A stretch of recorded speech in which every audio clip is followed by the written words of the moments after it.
Hello ladies and gentlemen, today we're back in War Thunder and it's time to look at another Devblog. This is for the SOMUA S.35. It is a French, I suppose you'd call it a medium tank.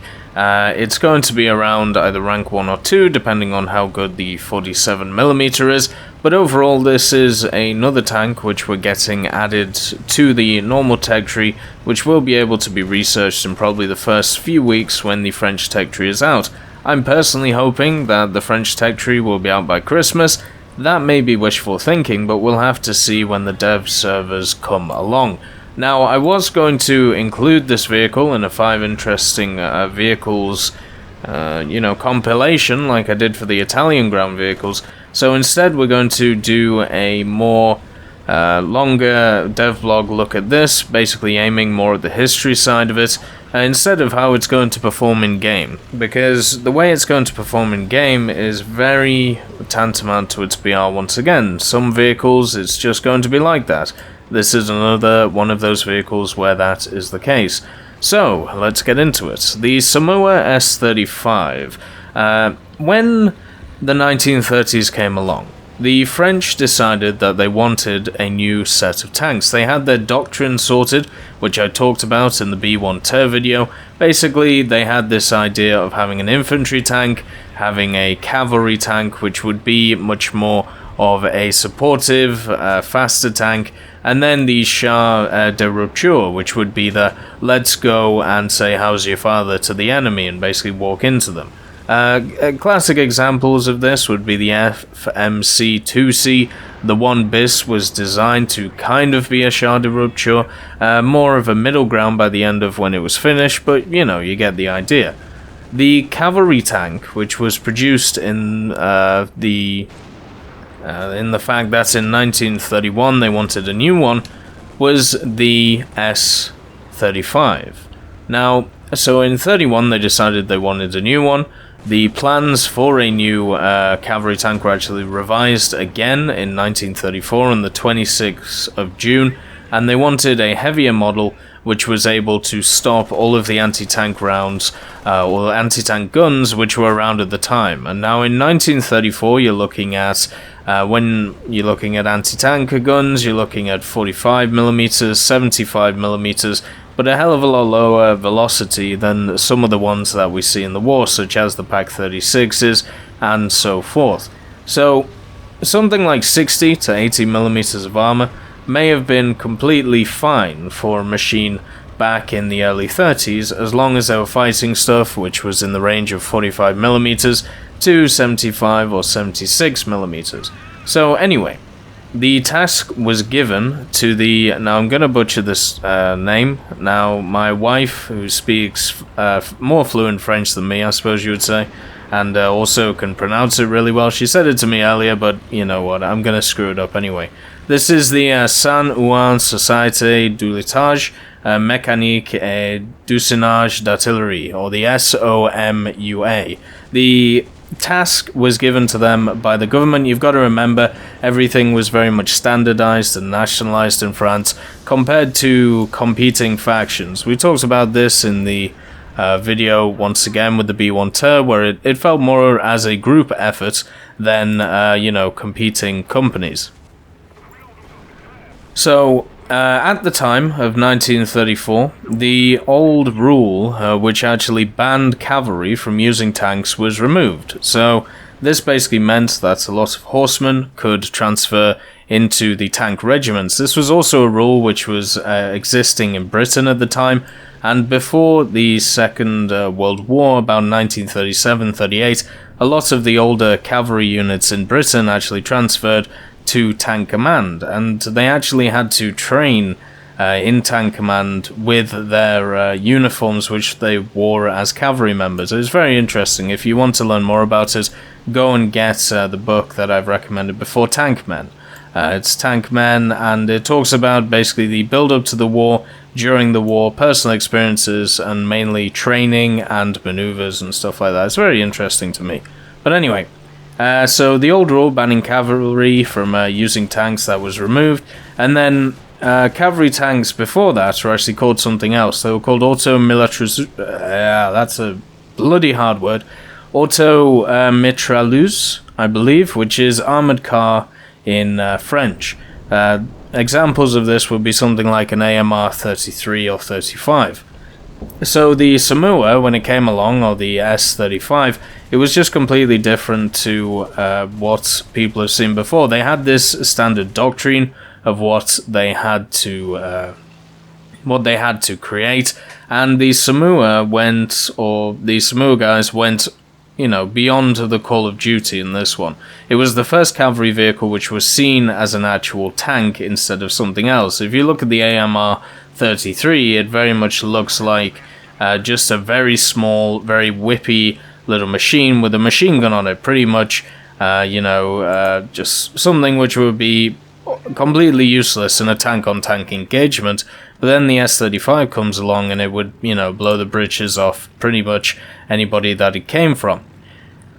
It was also classed as a fast medium tank. It was not aimed only at reconnaissance, but also contact and engagement with advanced enemy units. So as I said before, this is where we get into the doctrine of the French, and the fact that some of these tanks definitely bend the doctrine. So, as I said before, this was supposed to be a cavalry tank, which would be used as a supportive vehicle and also as a reconnaissance and, pretty much like a scout vehicle. But when they created the S-35, or the SOMUA, it was just not like that at all. And it was good at those jobs, but it had obviously been designed in mind to be good at other jobs as well. So, once again, the doctrine being a bit flexible here, but it seems like everybody was fine with it. So let's get into the design of this machine, because it's definitely interesting and kind of is very similar to a lot of other French tanks of the time as well.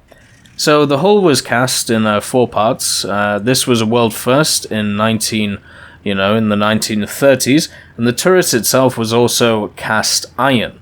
And the hull and turret's maximum thickness, it was around 47 and 40 millimeters respectively, which was completely good enough to withstand the best of anti-tank guns at the time of the mid-1930s, so showing how much technology ramped up leading to the war, and leading from even 1940 to 1942. Absolutely insane when you think about it.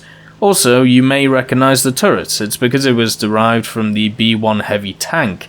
So, the B-1 heavy tank was the tank that we see before the Char-1 bis, and then after the Char-1 bis we see the B-1 Tur. So this is based basically on the prototype of those heavy tanks that we're going to get in game. The B-1 Tur already being shown, the Char-1 bis definitely coming down the line. The main differences between the turret that you find on the B-1 Heavy and the one on the S-35 is that it had an enlarged turret ring, which meant that the tank commander and the gunner operator could actually be in the turret at the same time. So a lot of the time when people talk about the B-1 Heavy and also the Char-1 bis, the B-1 Tur, maybe not the B-1 Tur because it had the extra crew member, but the Char-1 bis and the B-1 Heavy, one of the biggest issues that they had was the commander just had way too much to do with that 47mm up top. Well, they fixed this with the S-35 by adding another guy in and making it so it wasn't all just on the commander's head to look at targets, to shoot the gun at targets, to reload the gun, maybe use the radio if he had a third hand, all that stuff. Luckily, there was another guy there to help him. The medium barrel, the SA-35 47mm, or the 1.85 inch, it was efficient against most of the German and Soviet tanks of the time, which would include Panzer IIs, Panzer IIIs, Panzer IVs, and Panzer Is. Early war Panzer IIIs and IVs, of course, so mainly Panzer Is and IIs. It was the combination that they generally used was 90 AP and 28 HE shots.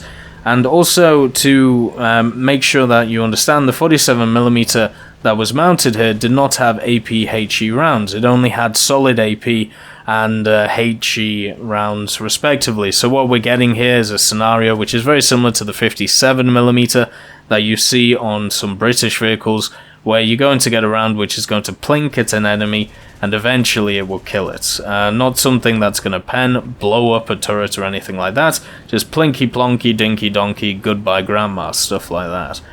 Also, on top of the 47mm, there was a 7.5mm coaxial, so very similar to a lot of the other vehicles that we've seen already, but this was a rival machine gun. It had 2,250 rounds, so it's not going to run out anytime soon, and also the S-35s were scheduled to be equipped with a radio, but as the production of the radio went along in the production of the tank, only one tank in 5 was actually equipped with them.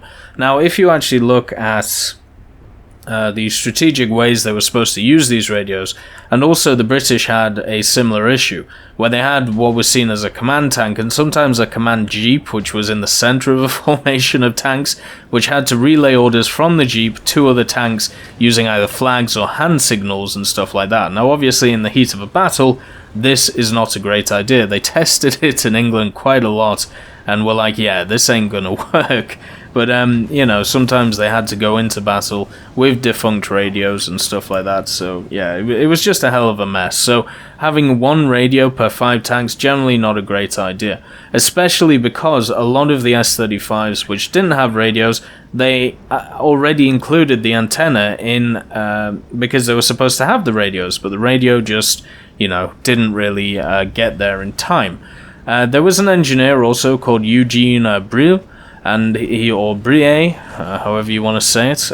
He worked on the suspension of this vehicle, which is very different to the other heavy tanks that we've seen before around this period. And it was inspired by one which was actually used on the Skoda LT VZ35. Now, if you don't know what that machine is, imagine a shorter Panzer 38.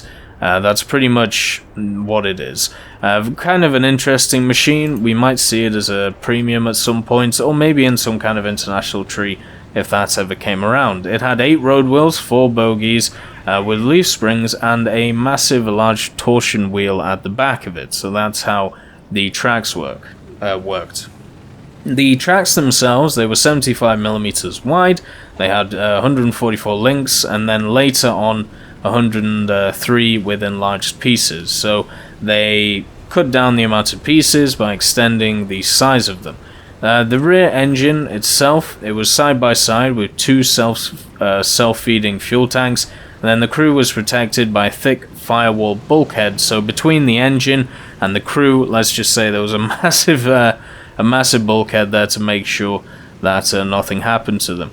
The V8 SOMUA, which was mounted in this thing, the engine, it was designed by an engineer called Javier Saban, and it was developed to have about 200 brake horsepower, which is insane at the time when you think about it. When you think about what I talked about in the B1 Tur video, and also for the, you know, the B1 Heavy, the issues they had with their engines, and then this lad comes along, Javier, and he just makes a 200 brake horsepower one. Isn't he a madman? Well done to him, may I just say. And anyway, it used a double filling tank system, which sometimes did cause some issues with inexperienced crews, but you know, that's pretty much the same with any engine.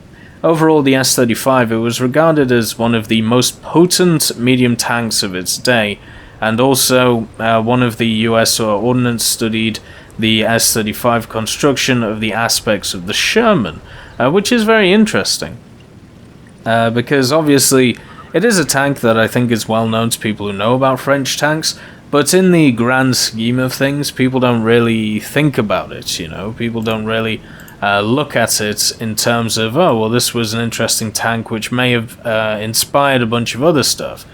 People just think, oh, well, you know, it was just another one of those cruddy French tanks which nothing really happened with. But anyway, that is the general design of it, or, you know, what was designed in it. The production of it is a different story. So the preliminary design was actually ready in September, and the definitive plans were completed in October, just as the construction began. So they pretty much went, right, we have something great here, we're going to make it straight away. The first prototype was ready in April 1935, and it had successful trials in August, meaning that, you know, it passed them with flying colors, very similar to a lot of other tanks that we see at this time. The model itself was named after the year of its production, so that's why it's called the S-35, or the SOMUA S-35, because it was produced and tested and made, at least the first one, in 1935. But the official denomination was the AMC, which was the Auto Militaire de Combat. So if people start talking about an AMC, well, you know where they're getting it from. And also a pre-series model, the AC4, was to be tested until January 1936, and it had a new turret called the APX-1 on it. And then it was produced, or it was supposed to start producing in March. But then, obviously, through testing and other means, they realized that the S-35 had a few flaws with it, which a lot of other French tanks seemed to follow.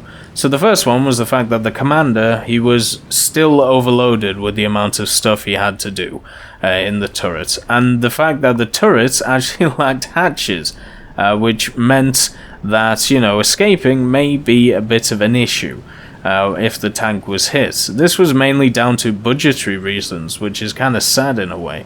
And also, this caused the commander to sit completely outside of the turret in order to get a good view of the area. So, you can understand why this is a bad idea.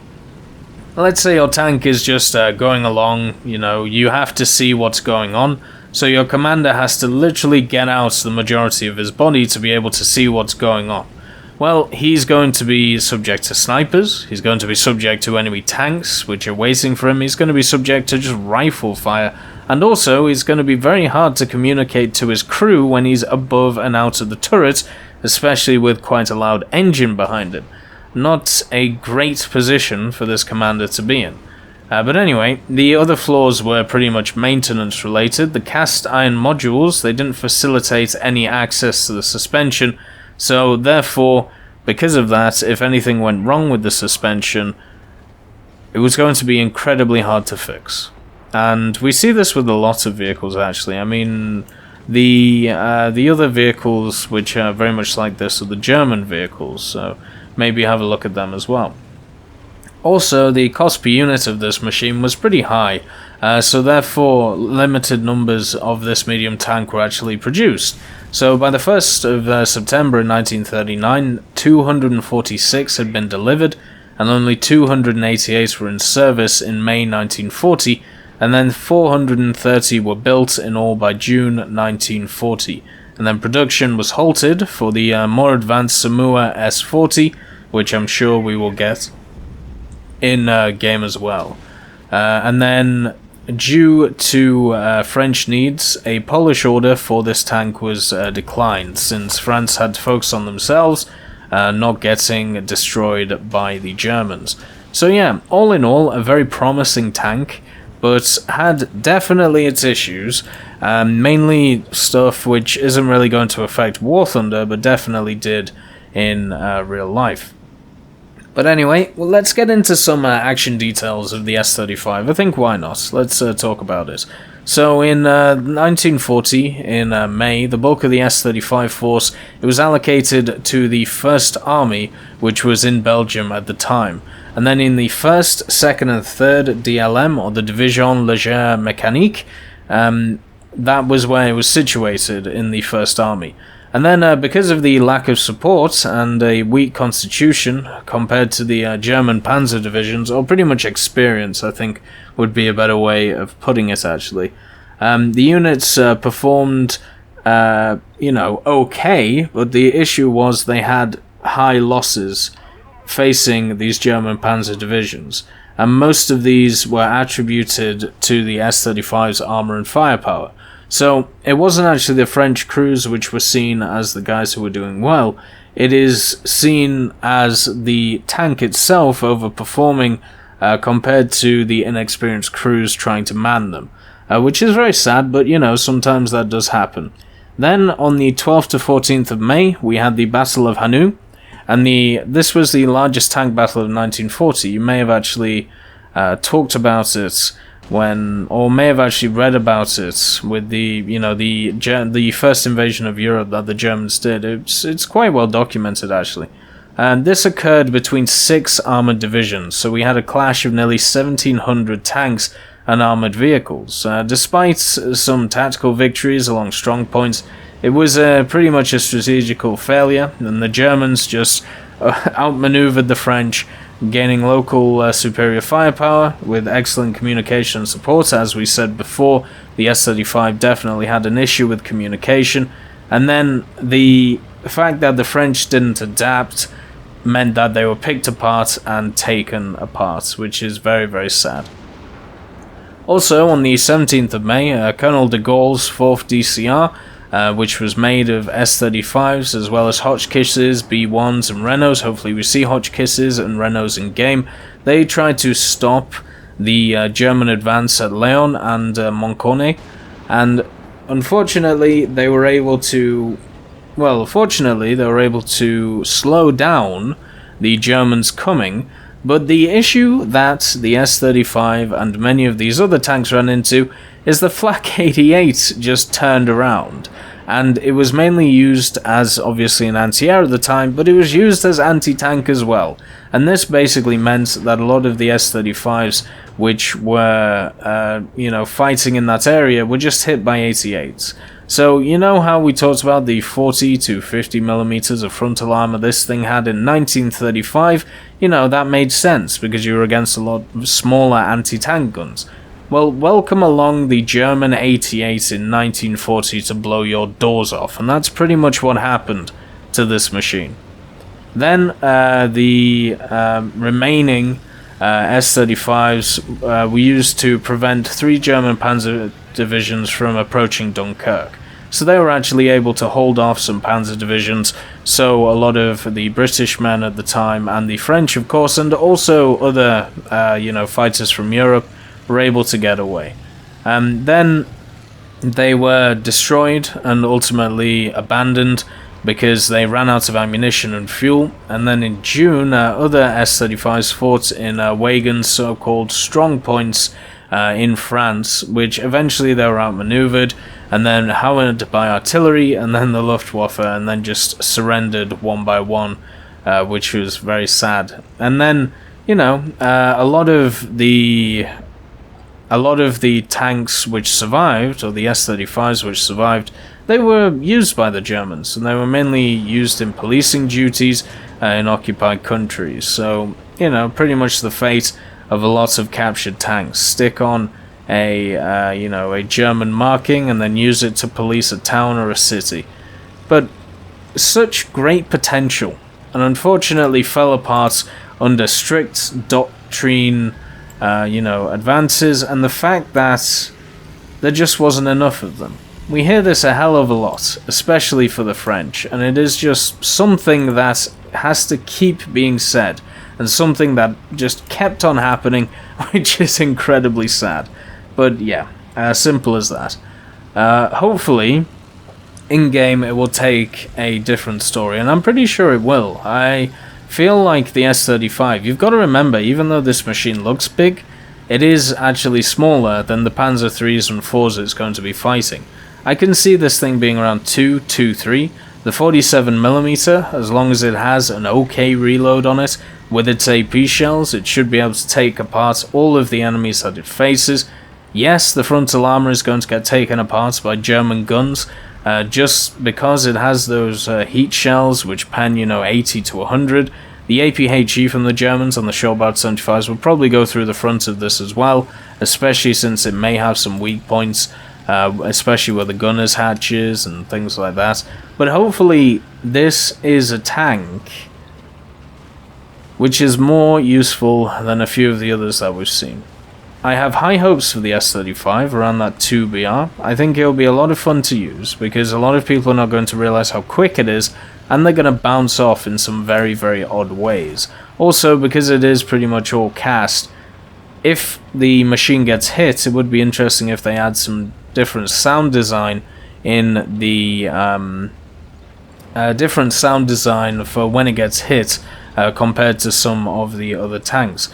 What is interesting is that Gaijin actually say that the armor consists of 35mm thick cast steel at the front of the hull and 56 on the front of the turret. That's not what I've read. I've read 40 to 45 on the front of the hull. So I don't know if Gaijin are right, I don't know if my readings are right, anything is possible. But overall, I'm looking forward to it. This is the first non-bundle vehicle that I can think of that will definitely be in the tree that I'm looking forward to. So yeah, let's have a lot of fun in this little whizzer, I suppose, with the 47mm. I'll catch you next time.